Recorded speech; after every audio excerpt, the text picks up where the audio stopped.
I'm Aaron, And I'm Eric. and this is the new norm.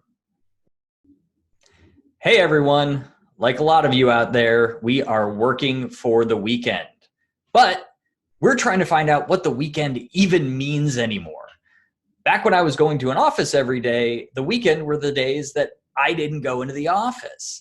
But now that I'm home every day, it's really, really tough to figure out how weekends are different. My computer's always there. I can always sit down and get a little bit of work done. And I'm struggling to figure out how I get my weekends back.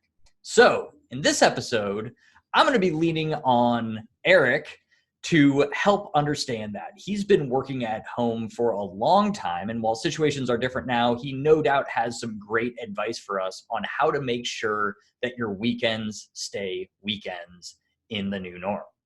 So Eric, I'll ask you, how have you traditionally kept your weekends separate from your weekdays?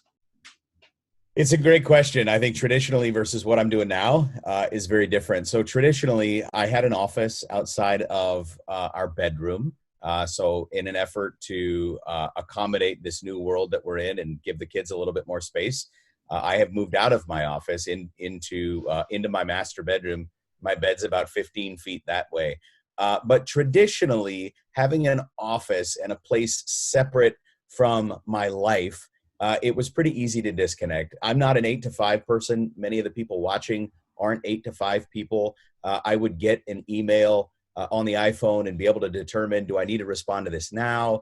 Can it wait till Monday? But generally leaving the iPad and the cell phone, I beg your pardon, and the laptop upstairs were a great way for me to disconnect throughout the weekend. Again, though, to your point, a lot has changed. Yeah. Yeah, so let's talk about what's changed for you. I'm sure that, now having your kids home all day long has really changed the dynamic and sort of the general just discomfort of how everything is transpiring in the world must change all of that. How has this whole situation impacted how you've had to think about weekends? Yeah, it's a lot different. I don't know if you can hear in the background, but I got a kid banging on a door. It's difficult. Weekends are different. I'm in my master bedroom. It's hard to disconnect when 15 feet away, when I'm lying in bed, I can think of all the things that I have to do, and yet I haven't done. I don't necessarily want to wait until Monday. It is difficult to walk away. I think for me, setting a stage for, I'm going to work between 7 and 6, and at 6 o'clock, I'm going to disconnect.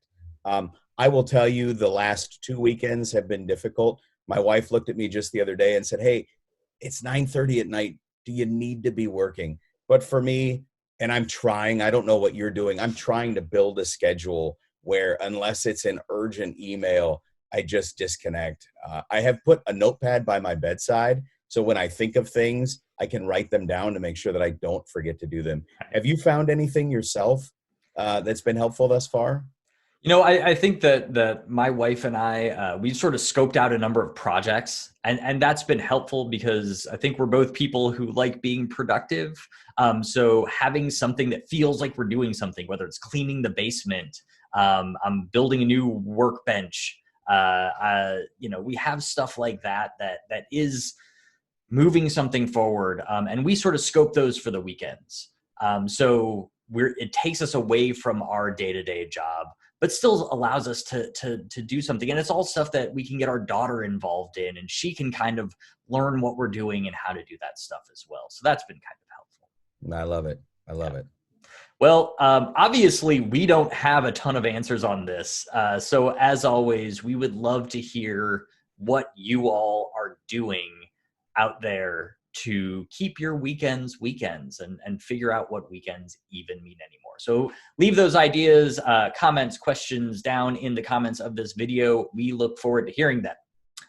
In the meantime, I'm Aaron, And I'm Eric. and this is the new norm.